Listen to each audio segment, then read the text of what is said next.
Ave Maria, cheia de graça, o Senhor é convosco, bendita sois vós entre as mulheres, e bendito é o fruto do vosso ventre, Jesus. Santa Maria, Mãe de Deus, rogai por nós, pecadores, agora e na hora de nossa morte. Amém. São José, rogai por nós. Vamos lá, então, retomando os argumentos de Santo Anselmo, o argumento ontológico e proslógio, vamos retomar aqui o caminho argumentativo dele. Bernardo, por favor, você tem um bom espanhol, ainda mais quando você está acompanhado da versão portuguesa, brasileira. Por favor, venha.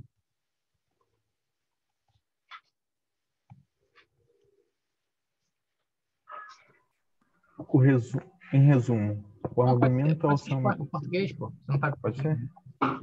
Pode ser. Em suma, o argumento anselmiano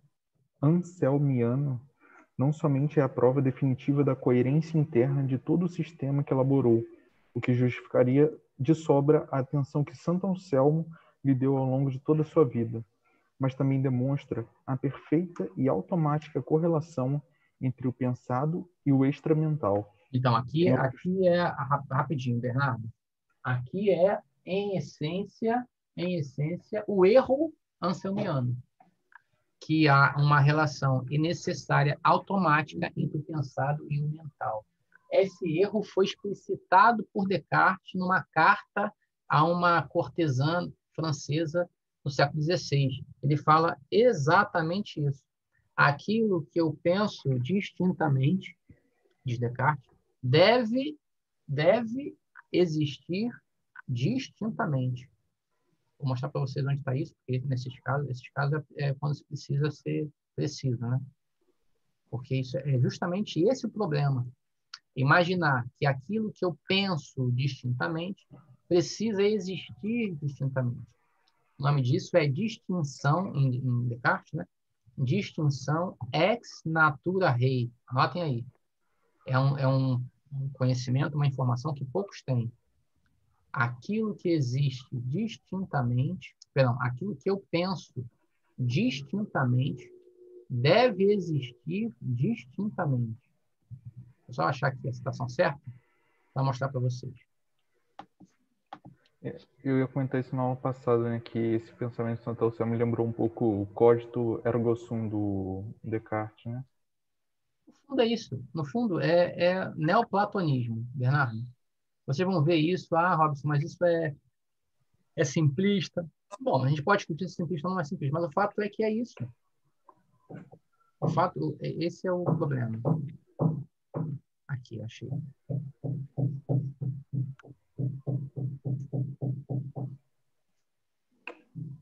Bom, eu acho que eu achei, né? Porque meu site, cara, tá distintamente. Tá todo bugado, eu não consigo mais nem ler as coisas direito. Distinto. Então, achei. Então, até na pesquisa tá demorando ver o que eu preciso. Dessa vez eu achei. Ó, isso está no discurso do método. Não, então não é isso não. Estou buscando a carta que ele mandou para a mulher. Carta que ele mandou para... Não está aqui, tá em outro lugar, tem que botar. É que tem coisas espalhadas pelo meus artigos, meus trabalhos, mas essa aqui serve. Serve de forma análoga, está aqui. No discurso do método, ele escreve isso aqui. Vejam.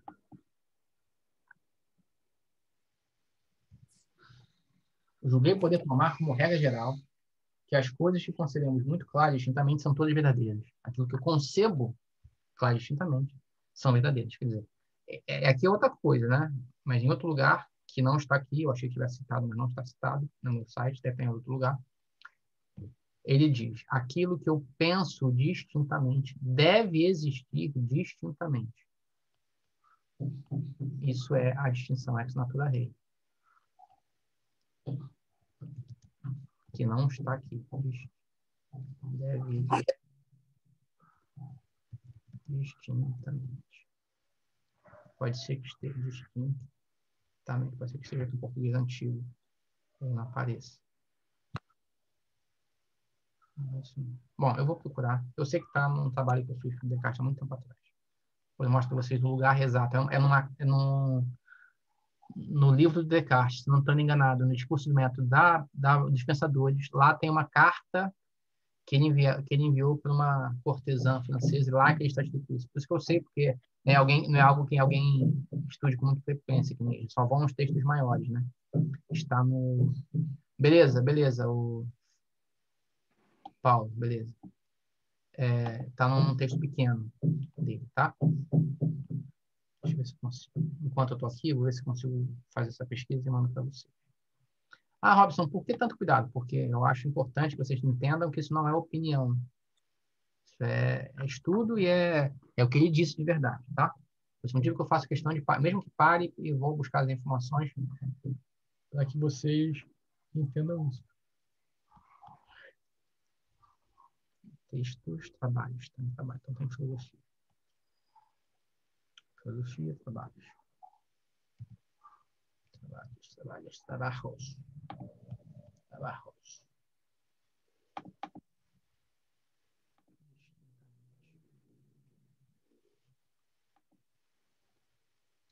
Cara, o dia que eu perder esses... Tô achando estranho. Destino também. Esse devia estar no site. Não sei por que não está. Mas devia estar. Eu devo ter procurado errado. Porque a citação é uma citação muito importante. Eu sempre falo dela. Então tinha que estar lá. Professor, Foi. você pode repetir, por gentileza, qual é o erro de Santo Anselmo aqui? Então, o erro de Santo Anselmo é esse que nós falamos ontem, na verdade, né? É equivaler o pensamento à realidade. Isso está escrito uma frase aí do Salaniano. Ele fala assim, em resumo, o argumento ansemiano não só é a prova definitiva da coerência interna do seu sistema, o que justificaria solamente a pensamento de Anselmo, que estou ao largo da vida, senão que demonstra a perfeita, essa é a frase do Salaniano, perfeita e automática correlação entre o pensado e o real, o extramental.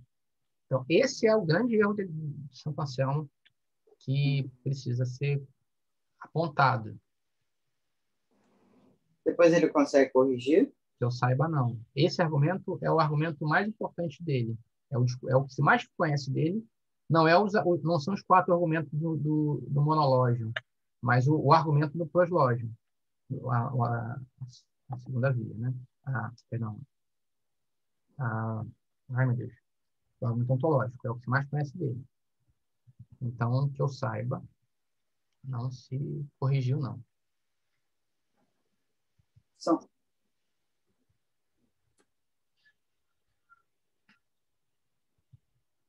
São poucos que conseguem corrigir seus erros, né? Poucos filósofos, né? Poucos filósofos. Quem conseguiu, assim, que eu conheço é Santo Agostinho, né? Agostinho conseguiu. Ele fez um livro, né? Corrigindo os erros dele, né? Interessante. Não, tem alguns que fazem isso. E esses, mesmo que eu discorde deles na maioria dos casos, eu respeito. Por exemplo, Wittgenstein, que, na minha opinião, ele errou muito. Mas ele teve a coragem de falar assim, ó, esqueçam o que eu escrevi, eu estava errado. Vou tentar de novo. Eu acho que ele errou de novo. Mas ele falou, ó, eu errei. Então, isso é publicamente. Esqueçam o que eu escrevi, eu estava errado. E agora, o que eu acho é isso aqui. Eu acho que ele errou antes e errou depois. Eu acho que, inclusive, o erro segundo é maior do que o primeiro. Mas ele teve coragem de fazer isso. Não é qualquer um que faz isso, não. E além do mais, ele tem umas coisas que eu acho muito legais nele, o Wittgenstein. Por exemplo, eu estou falando isso enquanto eu busco aqui a coisa, tá? Ele tinha uma herança enorme da família. Ele era britânico, né? Só que ele era solteiro. Ele deu para a irmã dele, sabe? Deu tudo para a irmã dele que era casada. Então, são coisas assim que eu acho... Sabe por que eu não achei? Adivinha por que eu não achei? Porque não está em português, está em francês. Está no site. Isso é um sintoma bacana, entendeu? Eu acho um sintoma bacana. Senão que o cara sabe, pô, calma aí, eu sou solteira. Eu sou solteiro Eu tenho minha irmã que é casada, tem filhos. Pô, vou deixar para ela. Pô, acho legal isso, sabe? Legal? Tá? Então, eu vou botar para você, porque por isso que eu não achei, tá em espanhol, tá em francês. Tá no site, mas tá em francês. Distinção ex natura rei. Lembra que eu falei porque esse é o nome? F11.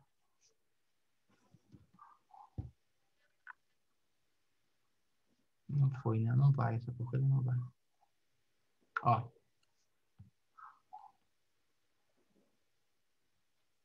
Tá nas meditações metafísicas. Faltam essa aqui. Sexta meditação 17.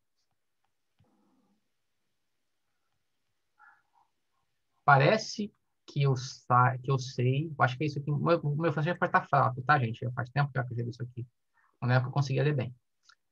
Parece, ou por isto que eu sei que todas as coisas que eu concebo claramente e distintamente podem ser produzidas por Deus, tais quais eu as concebo.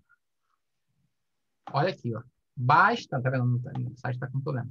Basta que eu possa conceber clara e distintamente uma coisa sem uma outra, para estar certo, para ir, não, para estar certo que que um é distinto ou diferente de outra, para que elas possam ser possuídas separadamente, ao menos pela total potência divina.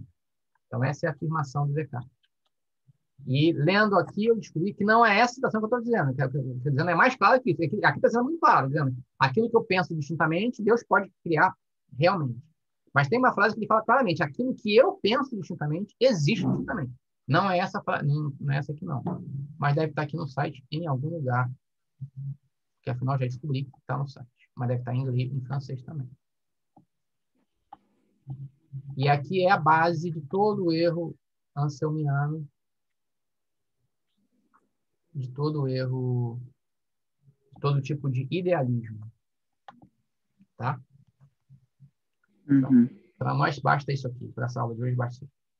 Então, esse é o ponto principal do erro de Anselmo, que nós não vamos falar mais aqui, mas que é a base de todo idealismo. Todo idealismo tem esse erro. Imaginar que aquilo que eu penso perfeitamente tem que existir perfeitamente no mundo real. Tá? Lembra que é a crítica que nós fizemos ontem do Kant em relação a isso. Bernardo, por favor, continue lendo.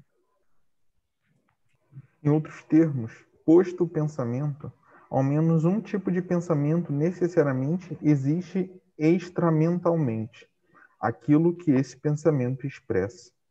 Não devemos estranhar, portanto, o extraordinário interesse que por ele manifestariam Descartes, Leibniz, Kant e Hegel, para citar só os filósofos modernos de maior relevância.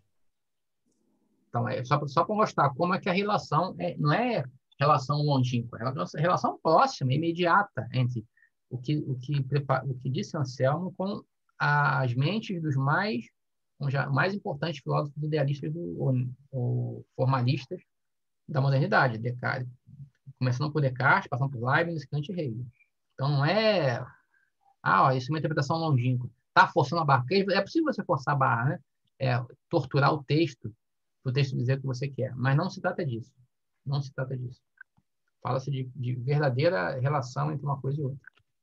Tá? Bernardo, continue, por favor.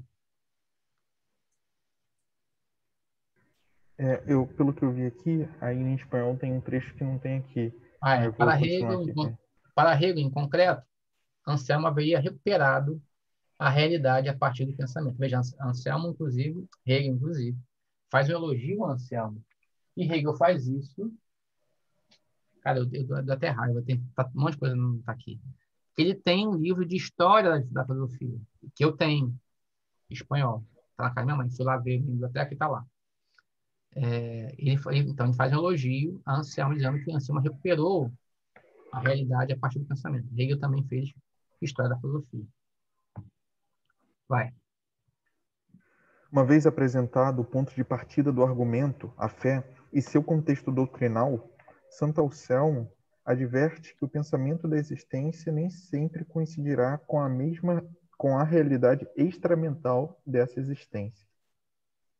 Quando o pintor pensa de antemão no quadro que irá pintar, certamente o possui na mente, mas sabe que ainda não existe, pois ainda não o executou. Beleza. Agora, a pergunta que se faz, eu tenho que fazer a pergunta. O quadro na mente do pintor é igual ao quadro fora do pintor, fora da mente do pintor? E mais, vou dizer mais que isso. O quadro, como concebido, vai ser executado como o pintor pretende? Entende? E afirmar isso é de uma pretensão sem tamanho. Eu dizer, pô, você está louco alguém dizer isso. É óbvio que a execução não é a mesma. É óbvio. Quem aqui é músico? Essas perguntas fazem sentido, tá, gente? Às vezes, mas maluco? Não, não sou maluco, não. Bom, pelo menos, dizem, eu acho que eu não sou. Mas quem aqui é músico? Rubinho é musicista. Toca algum tipo de instrumento? Eu. Você tocar algo. Felipe, não é verdade que quando você toca um instrumento, muitas vezes, o que você imagina que vai ser o resultado não é? Uhum. Muitas vezes. Eu gosto de música, eu gosto muito de música. Eu gosto de show. E várias vezes você está vendo um cara num solo de guitarra, aí você percebe que ele faz assim com o olho, né? Vamos embora, não pode parar. Ao vivo tem que tocar. Assim, ele sabe, pô, foi uma oitava mais alta do que eu queria, ou uma oitava mais baixa do que eu queria. Estou nem aí, Sim. eu tenho que ir embora, não posso parar o show. Às Entende? vezes é uma sequência. É uma sequência, mas para quem não é especialista, passa batido. Uma oitava, acima ou abaixo. Mas para quem tem muito treinado, pô, não é isso que devia ser outra coisa. Entende? Entendeu o que eu estou dizendo? Assim, na cabeça do artista, ele tem uma meta a alcançar. Que em muitos casos, em muitíssimos casos, ele não consegue alcançar. Não consegue alcançar. E o que faz? Acaba com a obra de arte? Obviamente que não. Então, mas na cabeça desses autores, de alguns desses autores, aquilo que eu imagino com a mente deve ser e tem condição de ser executado perfeitamente no campo da realidade. O que na minha cabeça é coisa de doido, de maluco. Só um maluco pode imaginar que vai executar exatamente como sonha as obras de arte que produz. Não dá, simplesmente não dá. Tá claro o que eu estou dizendo, gente? Sim. Beleza, vamos lá. Mais um pouco, Bernardo, por favor. Somente as ideias que se concebam na mente como sendo necessariamente existentes na realidade, existirão na realidade. Este é o caso da ideia de Deus, que, por ser ideia de Deus, expressa necessariamente a ideia de um ser acima do qual não se pode conceber nada maior, ser que deve existir, porque senão a ideia do ser maior não seria a ideia do ser maior, algo que seria contraditório. Veja como... Obrigado, Bernardo. Veja como o argumento está expressando exatamente o que nós estamos dizendo. A ideia do ser maior não seria, de fato, a ideia de ser maior. Bom, ideia, no campo das ideias. E aí, para que isso faça sentido, tudo que eu penso nas ideias, sobre ideias, deve ter algum tipo de realidade. É assim ou não é assim? A mim me parece que não é assim. Parece que algo escapa dessa questão no que diz respeito à identidade entre pensamento e realidade. Tem mensagem no chat, deixa eu ver aqui se é importante, se é mais... Tranquilo, Paulo, tranquilo. O Lucas é assim, fica com o Jojo, fica com o Paulo. Na verdade, ele não quer gastar a internet dele porque ele está baixando os filmes aí. Não, o filme não, o livro, né, o Lucas?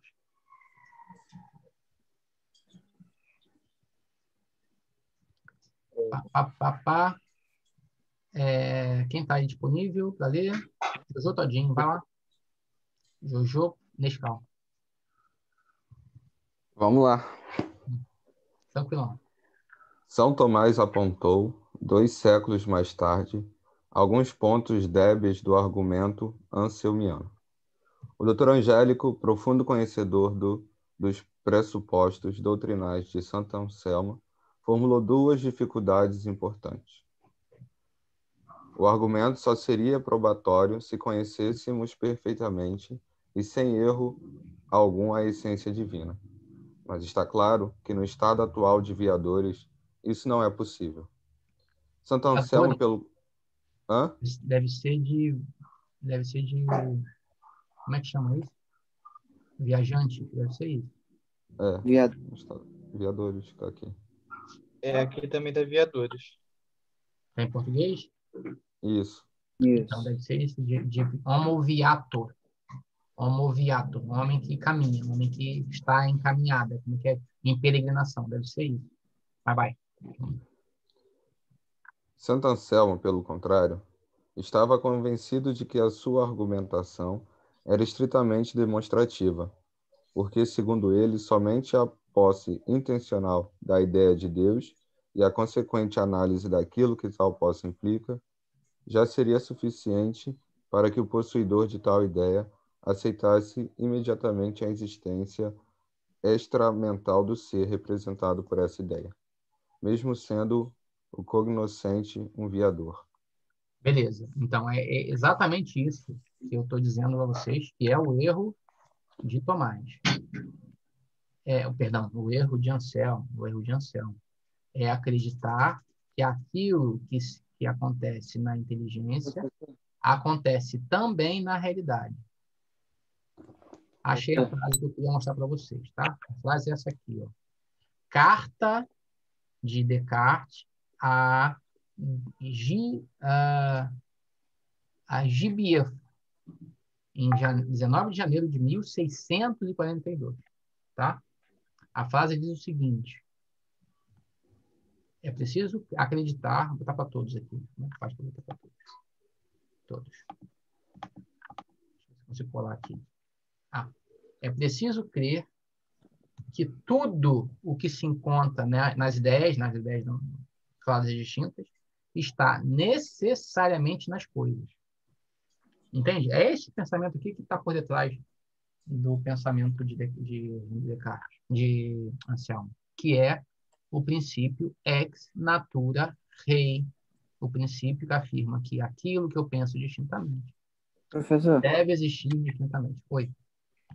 desculpa cortá-lo, mas aqui na nota do rodapé, no número 25, diz que Kant repudiará o argumento ontológico precisamente porque, em sua opinião, deve-se separar a existência da essência de Deus. Aí, porque Kant é antimetafísico, certo? Não só por isso. Tomás também discorda de Anselmo e não é antimetafísico. Kant discorda porque ele acha que há uma confusão mental. E eu estou dizendo aqui desde ontem, parece que sim, parece que Kant tem razão. Uhum. Parece que de fato, Santo Anselmo errou nesse ponto. Cara, e não tem nenhum problema, tá? Que às vezes, mas Santo Anselmo? Santo Anselmo. Qual o problema de Santo Anselmo que é errado? Entendeu? É porque, para mim, não estava tão claro isso, né? Eu falei desde ontem. O erro é a confusão entre lógica e metafísica. Quer dizer, novamente, dizendo o que eu disse ontem. É sair do campo mental. Lembra que eu falei isso? Sair do campo do pensamento para o campo da realidade. Essa é a confusão que ele chamou aqui, né? De confundir existência com essência. A essência, eu capto como? Com os sentidos? Eu capto com a inteligência. Não é isso, pessoal? Acompanham aí o raciocínio? A inteligência eu capto, a essência eu capto com a inteligência. A existência deriva da minha inteligência? Não deriva. Então, aqui está dizendo, há uma confusão aqui. Uma coisa é o que eu capto com a inteligência. Vamos chamar aqui, se Deus existir, as propriedades de Deus. Outra coisa é falar que dessas propriedades que eu capto com inteligência, decorre a sua existência. São coisas diferentes. Entendeu, Henry? É isso que estamos dizendo aqui desde ontem. E Kant, ele só confirma isso. Eu já disse ontem, eu dei um spoiler ontem. Kant é conhecido por essa crítica a Santo Anselmo. Ele é conhecido por essa crítica. A crítica, tanto que ele fala, pensa aí em 100 talheres reais, 100 talheres, né? Que é um tipo de moeda da época, e bota a mão no bolso e vê se tem aí 100 talheres no seu bolso. Quer dizer, pensar algo distinto não produz coisas distintas. Produz realmente coisas distintas. E aí eu sempre digo isso. Pense numa ilha perfeita. A ilha perfeita tem todas as perfeições? Tem. Então tem que existir para ser ilha perfeita. Cadê ela? Não existe. Por quê? A ilha perfeita ainda é só mental, não é real. Então, o problema de Anselmo aqui, para os argumentos do proslógio, quer dizer, o argumento ontológico, basicamente, é a confusão entre o nível existencial e o nível essencial. Ou, de outra forma, a linguagem mais realista, entre o nível do pensamento e o nível da realidade. Tá? O que eu percebo é que a crítica que se faz ao proslógio se aplica, em certa medida, também ao monológio. Porque porque Anselmo, como diz o ditado, não fica longe da sua árvore, quer dizer, a maçã não cai longe da árvore. Mesmo quando ele tenta fazer um argumento realista, ele não convence, porque ele não é realista, ele é idealista. É como alguém fala assim, Bernardo, encarna aí o ateu e finge que você é ateu e me conversa do ateísmo. Ele vai fazer isso, vai tentar, mas sim, você vai perceber, pô, ele não acredita no argumento, ele não vai conseguir, porque ele não acredita no argumento. Ele vai falar, dizem que Deus é bom, o mal existe. Então, se o mal existe, Deus não pode existir. Pô, mas a própria expressão dele, o jeito dele, pô, uma roubada isso aqui. Vai mostrar, pô, ele está dizendo o argumento, mas não está confiante no argumento. Então, quando você lê o monológio, nós lemos ontem 4 argumentos no monológio. Você percebe, pô, isso aqui está com cheiro de idealismo. Ele fala que é realista, mas está com cheiro, está com um fedor de idealismo, não parece idealismo. Então, pô, não parece realismo, porque, de fato, não parece que ele está convencido do assunto. Entendeu? Uhum. Henry. Eu falei muito, Henry, mas ficou claro para você o que estou dizendo? Agora ficou mais... Entendo. Beleza.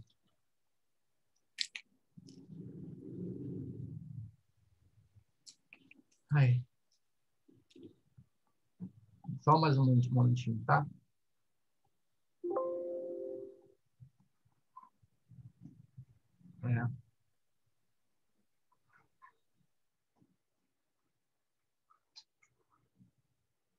Exatamente. Foi isso que eu imaginei. Esse é o objetivo. Aquilo que eu penso distintamente. Todo pensado distintamente deve existir distintamente. Então, esse é o erro do Santo Anselmo, o erro de todo formalista. Olha, Kant critica Santo Anselmo, tá? Mas ele tem um pezinho lá no formalismo. Não é à toa que ele se parece um pouquinho com... Ele separa o númeno e o fenômeno. Não é à toa que ele faz isso. Não é porque ele é um realista. É porque ele acha que a representação é mais importante que a realidade. Veja, o fenômeno é a representação no número. Não é o número, é a representação no número. É o que eu toco com meus sentidos. Então, ele não é tão realista assim. Ele pode falar o que ele quiser. Todo conhecimento começa a experiência. Ele fala isso. Só que a experiência daqui já está maculada pela minha percepção. Já está maculada pela percepção, tá? Já está transformada pela percepção. Então, não é mais a experiência como ela é. É como eu percebo.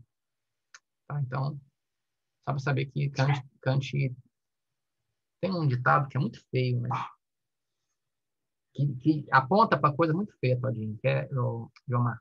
Assim, o vaso que recebeu querosene nunca mais perde o cheiro. Tem um sentido bem embaixo desse sentido, né? Desse ditado. Vocês conhecem? Mas aqui eu vou aplicar Descartes. Vaso que leva galão que leva querosene não adianta, sempre fica o cheiro. É injusto esse ditado, inclusive. Eu costumo falar que ele é injusto, porque ele não percebe, ele não tem no seu horizonte o cristianismo, que é o seguinte: o meu passado pode morrer, pode ser totalmente transformado. Esse ditado diz o seguinte: ninguém se livra do seu passado. Ninguém se livra do seu passado. E mais, não se pode... Se tem saudade dele, essa é a ideia, né? Esse ditado, ele faz pouco da capacidade humana de superação e transformação. Faz muito pouco. Mas aqui se aplica no que eu quero dizer. Kant, embora ele fale contra Anselmo, ele diga que é um erro idealista, ele tem cheiro de querosene. Ele tem cheiro. E o cheiro de querosene vem da cisão entre metafísica e epistemologia, de outra forma, entre número e fenômeno, entre o que é e o que eu percebo do que é. Tá claro o que eu estou dizendo, Jojo? Beleza. Então vamos lá. Quem está lendo mesmo? Renato já foi. Quem estava lendo? Era o Henry, né? Ô, Marcos. João, vai para Era eu. Continua lendo. Contudo, continua São Tomás. Mesmo se todos entendêssemos sem erro que Deus é o ser acima do qual não se pode conceber nada maior, suposição que de fato é desmentida pela história das religiões, ainda seria preciso admitir que existe na realidade aquilo que foi concebido na mente, coisa que os ateus não estão dispostos a aceitar. Santo Anselmo, pelo contrário, não sentia nenhuma necessidade de preservar a correlação pensamento-realidade, pois para ele era impossível que o ser maior do qual nada se pode conceber não existisse na realidade. Não existindo essa ideia, não seria a do ser maior, contradizendo assim o pressuposto de partida. Então, esse é o ponto que é difícil de superar, porque aqueles que aceitam o argumento de Anselmo não conseguem imaginar esse ser como não existente. Esse ser que eles querem provar. Ocorre que o que se quer provar é que esse ser é existente. Então, no disso é petição de princípio. Você parte do princípio que você quer provar para iniciar a prova. Aí não tem como, né? É um erro lógico, não dá para fazer. E veja, a crítica é de Santo Tomás, não é a crítica do Robson, não é a crítica do Kant. Mas o Kant é protestante. O Robson não vale nada. Não, a crítica de Tomás é aqui nesse mesmo sentido. Quer dizer, aqui há não acredito, Bernardo. Não acredito, Bernardo. Pô, Bernardo não é mole, não. O cara conseguiu tuas lojas em português, cara. É um hacker mesmo. Mandou para onde? Manda pro... Toda vez. Peraí, manda para mim, Bernardo. Não mandou, não. Você mandou só notícia. Isso é engano de pessoas. Dá problema. Obrigado, viu? Obrigado. Boa tradução, vamos ver. Obrigado, cara.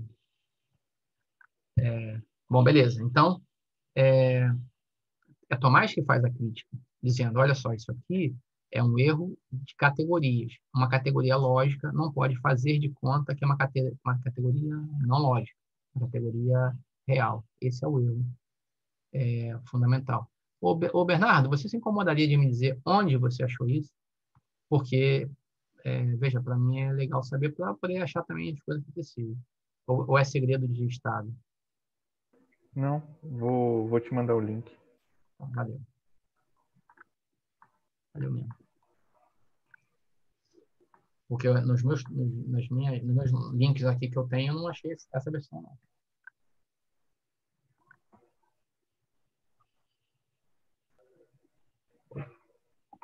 Não precisa não, Bernardo. Obrigado demais, viu? Tem coisa que você não tem como fazer senão agradecer, né? Isso aqui é um presente de Deus. Presente de Deus. Já achei. Aliás, eu falei com vocês sobre o quarto cálice, né? Certamente. Falei com todo mundo nessa semana, que o livro me marcou muito, né? Muito, muito.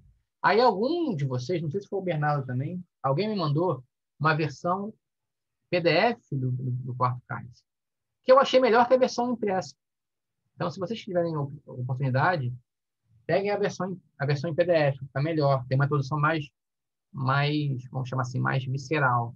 Aqui nossa versão da Quadrante está mais bem comportada, vamos chamar assim.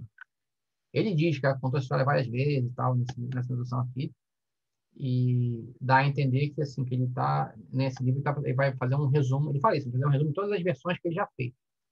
Mas a versão que tem em PDF, que eu recebi em PDF, ele faz um elogio inicial do caramba, assim, parece apaixonado. Eu gostei mais, eu sou mais desse tipo aí, né?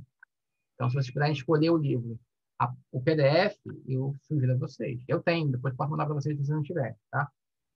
Então, posso até mostrar para vocês. Está aqui aberto aqui, já comecei a ler de novo. Cadê? Está aqui em algum lugar. Deixa eu achar. E aí mostra, aí eu já digo como é que tem que procurar. Tem que procurar um certo tipo de... Desculpa. De desenho no início.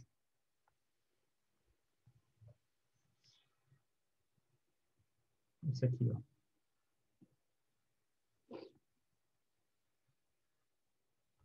Quarto, cara. É esse que tem essa capa aqui, ó. Vocês vão ter que procurar. Ctrl L.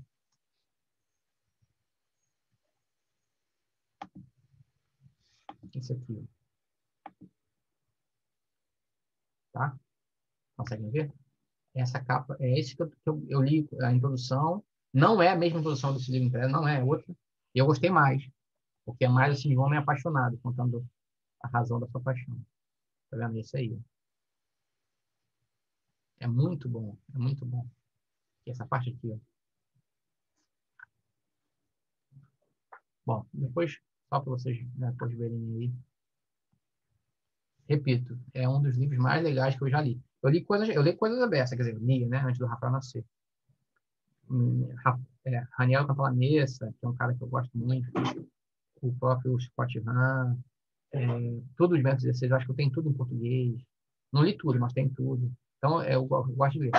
O Scott Hahn, ele é impressionante como ele sempre tem uma coisa que eu não sabia e que ele me apresenta como um dado novo. É muito legal, eu gosto muito disso. Bom, voltando aqui para a aula de hoje. Então, vocês façam isso se puderem, né? Claro.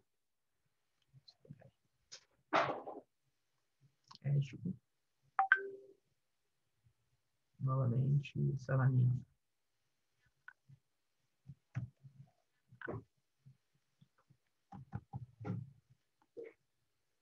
Marquinhos, João Marcos, mais um pouquinho, por favor, para que nós avancemos. Vamos lá.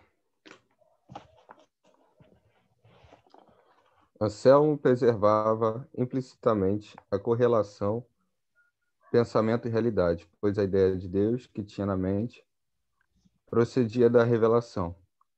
Não se deve esquecer o ponto de partida do seu argumento. Assim, pois, ó Senhor, tu que dás a inteligência da fé, concede-me na medida que sabes que me convenha, que entenda que tu existes como cremos, e que és o que cremos. Cremo que tu és algo maior do qual nada se pode pensar. Logo, a ideia provinha já de fora, facilitada precisamente por aquele cuja existência queria demonstrar. Portanto, se tinha ideia, existia aquele que a comunicou. Mas isso é precisamente o que, segundo São Tomás, os ateus não estariam dispostos a aceitar. Exatamente. Então, para aqueles que não têm a fé, é difícil partir do princípio que existe aquele que é maior que todas as ideias. E por esse motivo ele tem que existir. É a petição do princípio. Então, me parece óbvio que nesse argumento, Santo Anselmo não tem razão. E eu quero dizer uma coisa para vocês, porque às vezes as pessoas não entendem isso.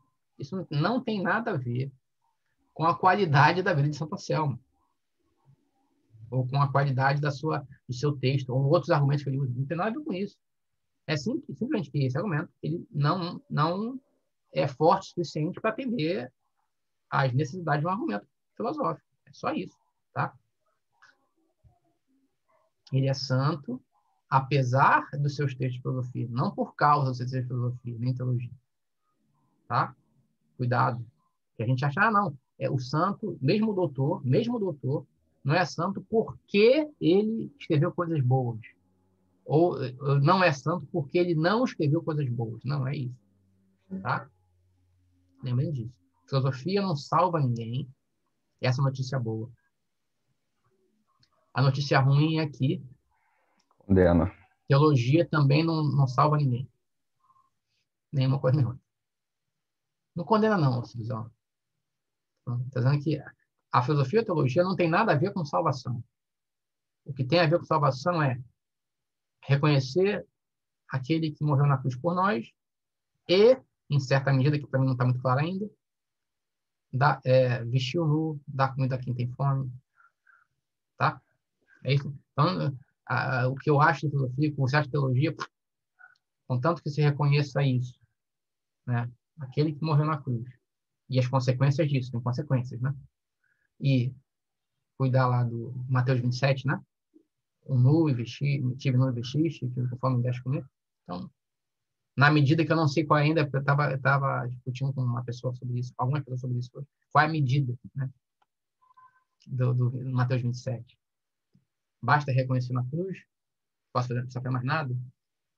Ou a, aquele reconhecimento na cruz me empurra para o pobre. Mas em qual medida, Bernardo? A questão é qual medida me empurra.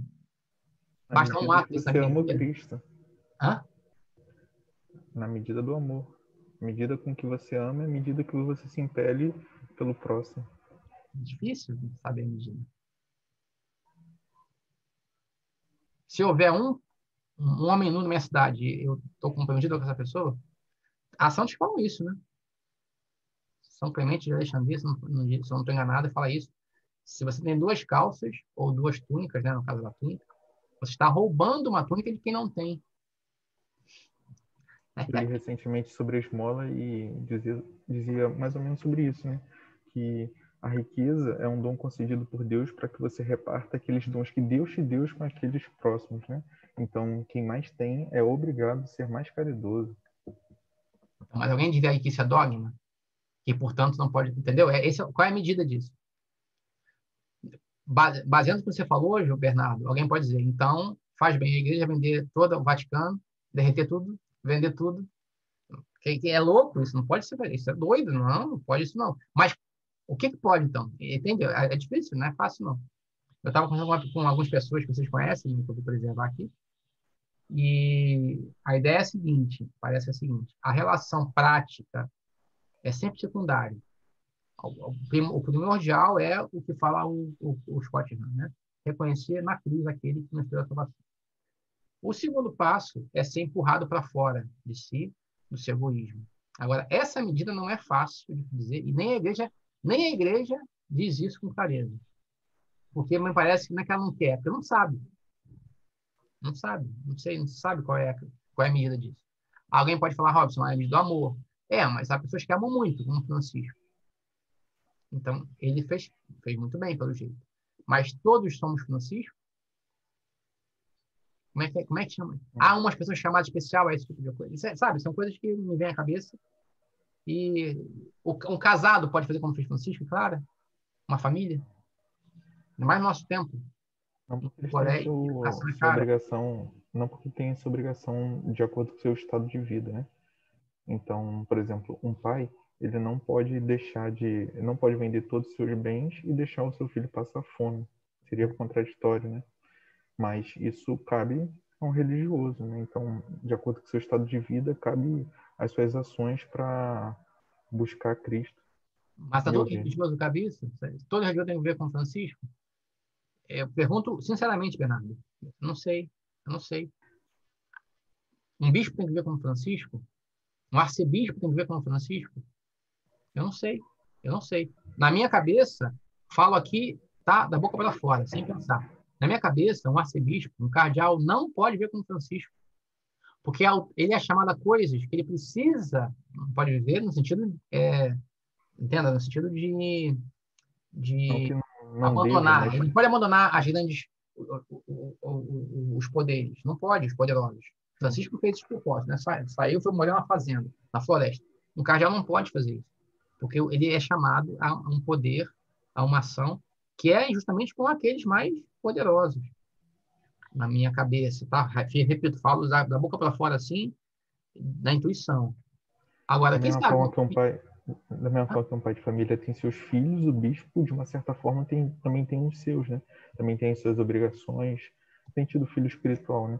Então, eu acho que cabe a vivência conforme o seu estado de vida, né? Exatamente. Religioso.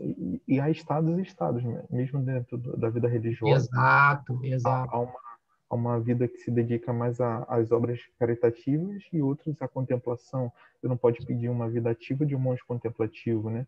Então, dentro Eu dos vou dizer mais, segmentos, vai Bernardo. dar segmentos, né? Eu vou dizer mais ainda que isso. Deus, na minha cabeça, é isso que funciona mesmo, tá? Eu estou tentando provar isso há algum tempo já em artigos acadêmicos. Deus tem um chamado pessoal para cada família, para cada indivíduo. Então, mesmo nos estados de vida, mesmo nos estados de vida que exigem coisas diferentes, Deus pode chamar um casal para uma coisa especial. Um casal, por exemplo, que não tem filhos, não se sabe o motivo. Eu conheço um monte de gente assim, faz exames, não tem nenhum motivo, não há motivo, não vem filhos. Nós sabemos, pela nossa fé, que os filhos são dons de Deus, e são mesmo. Não vai, Rafael não é fruto da minha matéria, não é. Parece, mas não é. Deus interveio aí com uma causa formal. Quem diz, quem garante que essa família, que é abastada, muito abastada, que não tem filhos, tem uma vocação especial, por exemplo, como você falou, a caridade.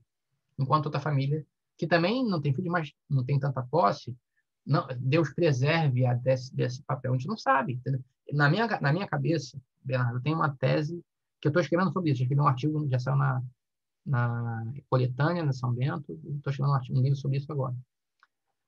Se não cai uma pombinha sem que Deus permita que caia, se não cai uma folha de uma árvore, sem que Deus saiba e queira que isso caia, imagine a vida de um seu filho. Ele tem planos para esse filho. O filho pode não querer, que aí é o mistério da iniquidade, é a liberdade humana. Agora, que quando Deus pensou em Robson, pensou, pô, queria que esse neguinho fosse assim, assim, assim, assim, ele pensou. E meu trabalho qual é?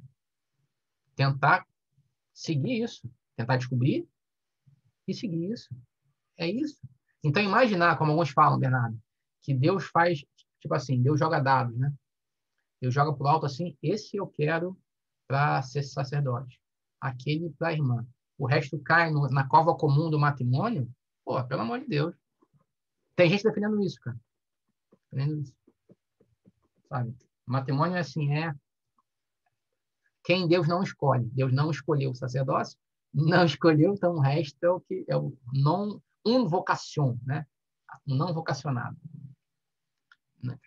Isso contradita claramente com a ideia da pombinha, dos cabelos contados.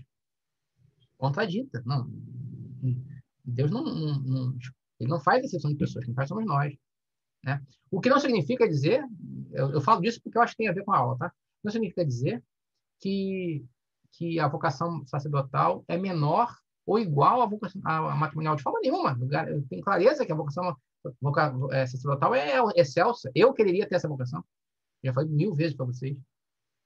Mas isso não significa, contudo, que o matrimônio não é uma vocação, ou não está nos planos de Deus para certas pessoas.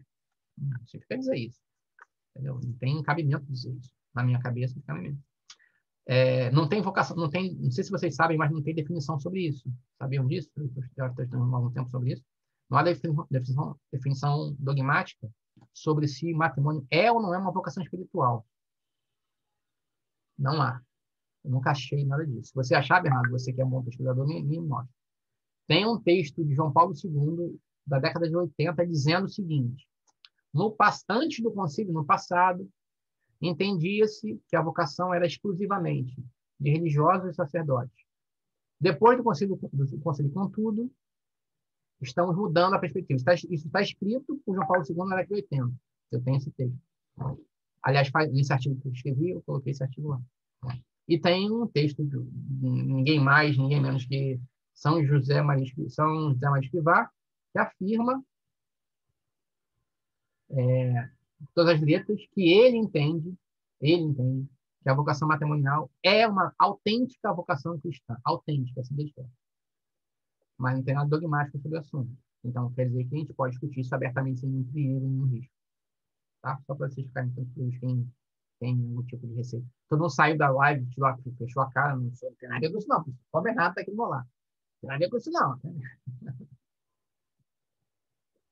Beleza? Obrigado, João.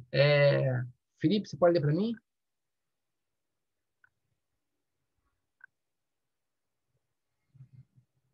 Cronoletré? Antropologia.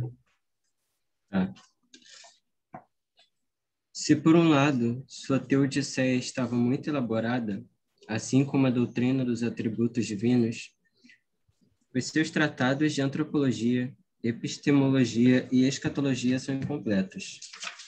Entretanto, neles se encontram muitas das ideias que posteriormente serão desenvolvidas pela alta escolástica, especialmente por Santo Tomás, que se inspirou muitíssimo nas colocações anselmianas. Não é inexato, portanto, dar-lhe o título de pai da escolástica, ou também de Magnificus Ecclesiae Doctor. Anselmo concebe o homem, seguindo a Santo Agostinho, como sendo composto por duas substâncias ou naturezas. Ex duabus naturis constat, ex anima siliciant et carne. Essas duas substâncias, alma e carne, estão unidas na unidade da pessoa, de sorte que a alma está toda inteira em cada uma das partes do corpo. Anselmo apresenta-se aqui como testemunha das antigas tradições patrísticas, já manifestadas desde o século IV, chamado símbolo latino pseudo-athanasiano, em que se lê non sicut anima rationalis et caro unus est homo, et Deus et homo unus et Christus. Bom, É eu não sei evidente... traduzir isso assim direito, não, tá? Mas parece que o homem é uma carne e uma alma. Também Deus e o homem, também em Cristo é Deus e homem. Parece que é isso, mas eu não sei não. Tá aí, ó, acho que é Denziger 76, acho que é isso, DS, né? É. É isso. Depois de ver para nós isso aí. Tá? Mas isso aqui não importa, eu acho que isso aqui é mais para sustentar o que ele está dizendo. Vai. É evidente que em Cristo são duas naturezas que se unem na segunda pessoa divina. Os escritores cristãos no século Cristãos IV... ou cristãos? Cristãos. Ah, tá. Do século IV explicavam que a união hipostática, a união das naturezas de Cristo na pessoa divina, podia ser equiparada ou comparada à união das duas naturezas humanas, alma e corpo, numa pessoa humana. Explicações insuficientes, sem dúvida, mas úteis para a praxe pastoral do momento. Era um problema, né? Sabe, entender como é que Cristo tinha duas naturezas numa só pessoa, tá?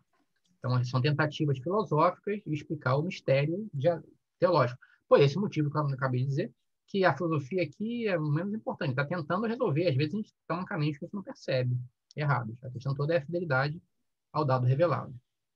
Mais um pouquinho, Cuba, por favor. Anselmo tem dúvidas quanto à origem da alma. Recordemos que também Santo Agostinho as tivera. Pensa que a alma provém dos pais, por uma espécie de traducianismo. Porém, ao reconhecer que é espiritual, por ser capaz de conhecer a Deus, tende a admitir que, em função desses últimos pressupostos, deve vir de Deus por via de criação. Mesmo assim, permanece hesitante entre essas duas alternativas doutrinais. Vocês sabem como é que hoje a igreja define isso, né? Você sabe, Cuba? Acho que sim. É importante saber isso, tá? Os pais contribuem com a carne. Deus cria ex nihilo a alma para cada indivíduo humano concebido. Essa é a posição do catecismo, tá? Quer dizer, oficial e capaz de ser ensinado para as crianças. Então, quer dizer o quê? Fico até arrepiado. Meu Deus, como eu sou um cara ruim, tem que sempre ser melhor. Cuba, o que quer dizer isso? Que Deus continua criando Cuba. Uhum. Não é isso? Ex nihilo, ele continua criando. Ué, mas Deus não parou de criar no sétimo dia? Não chegamos ao sétimo dia ainda. Ainda estamos no sexto dia. Nossa. Os teólogos falam que essa é a maior elipse da Bíblia. Elipse é aquele texto que, né, que se abre para uma coisa que ninguém sabe até onde vai. Então, no Gênesis 2, se não estou enganado, há a maior elipse da Bíblia. Quer dizer, toda a história humana está entre o sexto e o sétimo dia, que Deus não descansou, ele continua criando. Nossa. Ele vai descansar ainda. Entende? Uhum. Vai. Demonstra a imortalidade da alma de uma forma muito curiosa. A alma diz, está naturalmente destinada a conhecer a verdade eterna e a amar o bem absoluto. Deus é eterno e, portanto, também são eternos a verdade e o bem absolutos. Não é lógico, pois, que Deus afaste de si a alma, tornando-a mortal, uma vez que ela só deseja, porque Deus lhe deu essa capacidade de estar unida a Ele, que é eterno. Beleza. Então, dado o fato de que a alma ela deseja a imortalidade, ela deseja a eternidade, não tem cabimento algum que se afaste, portanto, do princípio que causou ela. Não tem cabimento algum. Então, existe uma exigência cosmológica de que a alma humana seja eterna. Veja, não é moral, hein? Cosmológica. É da essência do princípio anímico, que é eterno, que tem uma causa final, assim também eterna. Não há uma incompatibilidade entre esses elementos. É isso que diz o texto de Anselmo. Obrigado, Cuba. Jojo já foi. Quem está aí? Paulo está aí? Estou aqui, professor. Por favor. A noção de verdade.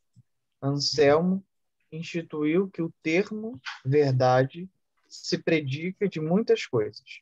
Finalmente, descobriu que a verdade é uma noção análoga e que a ratio, que sempre se diz da mesma maneira, é a Rectitude, a retidão. comprovou a partir da linguagem comum que existe verdade nos enunciados ou proposições, nas próprias coisas, no pensamento, na vontade e nos sentidos, e verdade em Deus. Por exemplo, é verdade que o homem é um animal racional. O que pensas é verdade. Isto é ouro verdadeiro. É verdade que queres. É verdade que faz calor. Deus é verdade. Eu sou a verdade. Determinadas as diferentes acepções ou usos do termo verdade, Anselmo compreendeu que, para sua análise, todas elas deveriam ser reduzidas à verdade da sentença, posto que só mediante a proposição é possível saber que as coisas são verdadeiras. Por isso, aplicou-se, em primeiro lugar, ao estudo da verdade do enunciado, com o propósito de encontrar uma definição que se pudesse predicar de tudo quanto fosse verdadeiro. Quando, pois, se diz que um enunciado é verdadeiro, é interessante a opção de Anselmo, que começa por considerar a verdade na ordem lógica ou ordem das segundas intenções, ainda que depois acabe na verdade antológica. Antológica não, é ontológica. Antológica é outra coisa. Ontológica. Ontológica é outra coisa. É curioso você perceber isso, né? O Anselmo, eu não lembrava disso. Anselmo, ele está participando aqui em quase 1000 anos. Não, 1000 anos não. Século X? Quase 1000 anos. As questões de filosofia da linguagem, filosofia analítica. Quando eu posso determinar que a expressão é verdadeira. Essa discussão, por exemplo, que acontece com Whitehead, com Wittgenstein, com Karl Popper, com o Ciclo de Viena, mais com analítica, né? Quando é Marcelo, veja como o formalismo ele vai levando para as mesmas questões, mesmo há 1000 anos atrás. É a mesma questão. Tem um autor que eu estudei no doutorado, na graduação, no mestrado também, mas não é muito meu autor, não, porque eu tinha que fazer, porque tem matéria obrigatória, né? Se chama. Então, eu tinha que estudar. O nome dele é Ernest Tugendhat. Ernest. Ai, meu Deus. Alemão, claro. Ernest Tugendhat. O professor que ele dava essa aula era espetacular, eu gostava muito dele, o professor Júlio Tugendhat. Botei no chat. E ele começa assim, né? Tem uma frase dele que é assim: quando é que eu posso dizer que o termo cidade está sendo usado do jeito certo? Quando que uma cidade vira cidade? Quando tem 2 ruas, é cidade? Quando tem 3 ruas, é cidade? Quando tem 1 rua, é cidade? Isso, mais ou menos isso aqui. Eu lembrei agora do texto do Tugendhat, quando eu vi isso. Na verdade, o texto do Wittgenstein, o Tugendhat estava comentando, né? Quando você vai formalizando, saindo da coisa, indo para o pensamento, essas questões como quando é que eu digo é verdadeiro? Você já não tem mais a relação com a coisa, né? É bem legal. E aí as pessoas vão falar, pô, na filosofia medieval não tinha filosofia. Pô, não conhece, né? Não conhece. Mais um pouquinho, Paulo, por favor.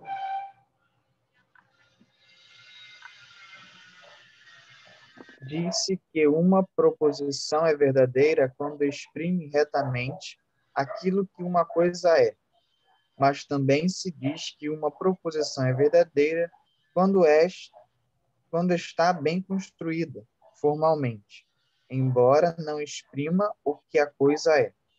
Por exemplo, o enunciado Pégaso é um cavalo voador.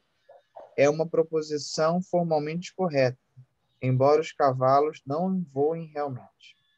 Por conseguinte, se a proposição é formalmente correta e, além disso, exprime o que a coisa é na realidade, parece duplamente verdadeira, pois porque se comporta duplamente como deve.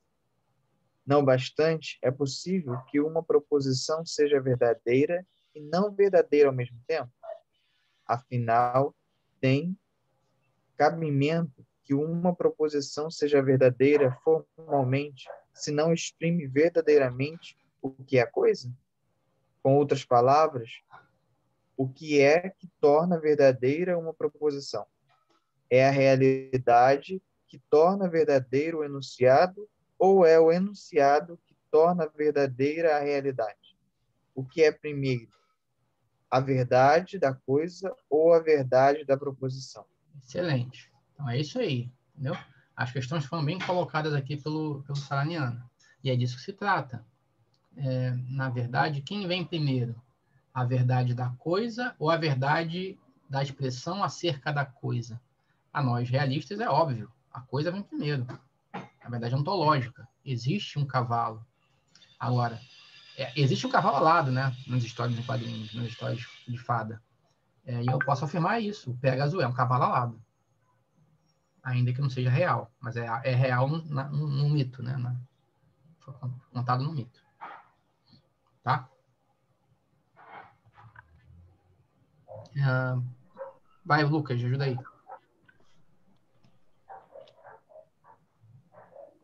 As coisas expressas ou enunciada não se torna verdadeira pelo enunciado, porque a verdade da proposição não torna verdadeira a coisa.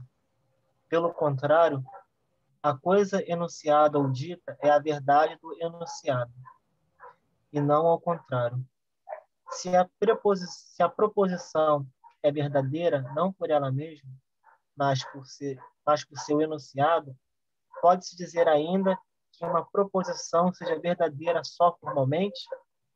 Pode ser ao mesmo tempo materialmente falsa, não dizer o que a realidade é, e formalmente verdadeira, estar bem instruída? Tem cabimento ainda falar de proposições duplamente verdadeiras? Com efeito, pode-se dizer que uma proposição é verdadeira só formalmente quando participa da verdade da proposição, ou seja, quando se ajusta ao que verdadeiramente deve ser uma proposição, embora aquilo que esteja sendo dito por ela seja falso. Bom, aqui está definindo a questão, né? É isso mesmo. Algo pode ser formalmente preciso, correto e falso. E algo pode ser formalmente impreciso ou equivocado e verdadeiro. Então, o conteúdo da informação não depende necessariamente da forma em que a informação foi levada. Tá? Então, aqui é o que eu falei para você em metodologia no passado, né? Daquele jeito que nós conseguimos mostrar, né? Que há uma lógica material e uma lógica formal. Uma preocupada com a forma do discurso, outra com a matéria do discurso. Tá? Vai. Por isso, nada é verdadeiro a não ser por participação da própria verdade. A verdade formal, correta construção do enunciado, e a verdade material, expressão correta daquilo que a coisa é. Tomam sua razão de verdade da própria verdade.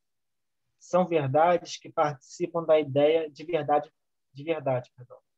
Afinal, o que é um enunciado verdadeiro? É tanto o enunciado correto, formalmente considerado, como o enunciado que significa o que uma coisa é, quando está realmente é assim. A sentença é verdadeira. Realmente é assim. Isso. Vai. A oração. A sentença é verdadeira se o enunciado tem sentido. E é verdadeira também quando o enunciado tem um significado adequado. O juízo é, portanto, a sede da verdade. Sede. A verdade. Sede. É a sede, a casa. A sede da verdade. A verdade se conhece no juízo. Não sei quem deu lógica para vocês. Foi o Marcelo. Mas isso é importante, tá? O lugar da verdade é no juízo. Não é nem no conceito, nem no silogismo. O lugar da verdade é no juízo. Robson. Oi. Desculpa fazer esse comentário já em cima da hora, mas a questão é a seguinte: a verdade, a lógica material e a lógica formal, elas estão estritamente relacionadas uma com a outra, né? Por exemplo, se eu faço o silogismo, Deus é bom, Bernardo é bom, logo Bernardo é Deus. O silogismo, tecnicamente, formalmente, ele estaria correto. Mas por que ele não está correto? Porque são 4 termos. Aí você tem que analisar na lógica material para ver que há um erro formal, entende? Então eu fico pensando, até que ponto essa distinção ela é boa de se fazer, né? Porque, a meu ver, está relacionado. A forma como você constrói um argumento pode torná-lo verdadeiro ou não, mas também o conteúdo daquilo que você diz também influencia, na verdade, daquilo que é anunciado, né? Bom, quanto... Vai, continua. Não, é isso. Quanto à hora que você fala isso, fica tranquilo, a gente pode falar aqui mesmo a aula. Assim, a hora boa é a hora que vem a pergunta, tá? Então esquece isso, tá de cima da hora. Agora, eu não sei se eu me expressei bem. Que estão relacionados? Estão.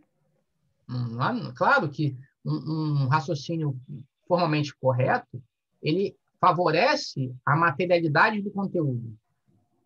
O que eu disse, eu mantenho, e o texto está dizendo aqui, é que não há necessidade de relação, necessidade na conclusão de relação, necessidade de derivação.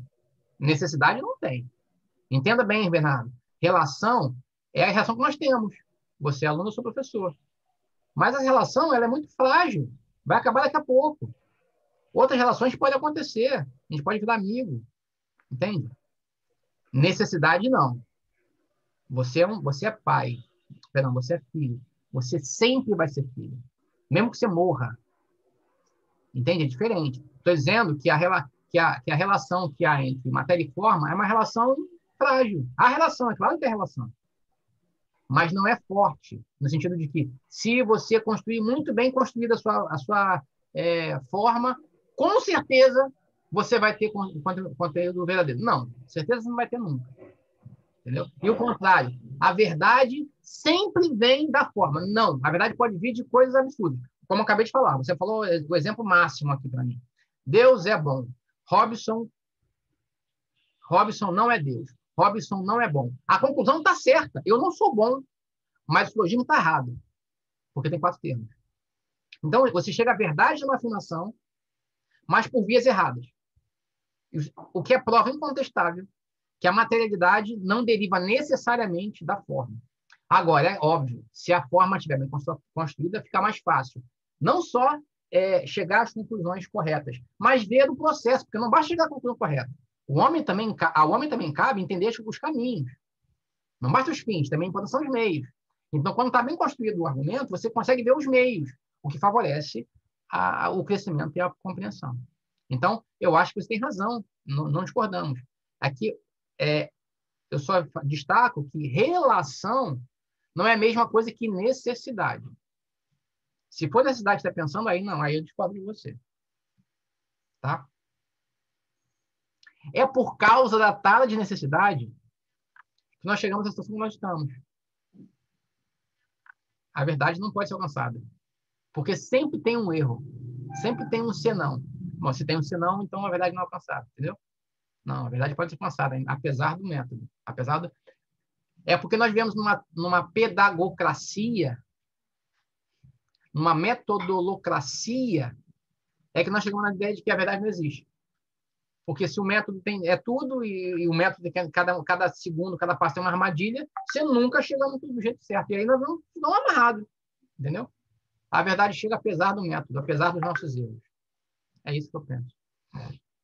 Não, e o que eu penso é que eu também acho que é por aí que o texto vai. Tá bom, Bernardo? Voltamos semana que vem? Semana que vem nós voltamos. Tá bom, pessoal? Boa semana aí para vocês. Bom descanso. Finalzinho de oitavas. Você também. Comida boa. Boa semana. Valeu. Obrigado pelo texto, Bernardo. Que é cacinho, né? Você mandou, Bernardo? Ele destaca um pouco sobre o matrimônio enquanto vocação. Deus, hein? Consegui achar um trechinho lá, né? Tá, valeu. Vou ler de novo. Até mais.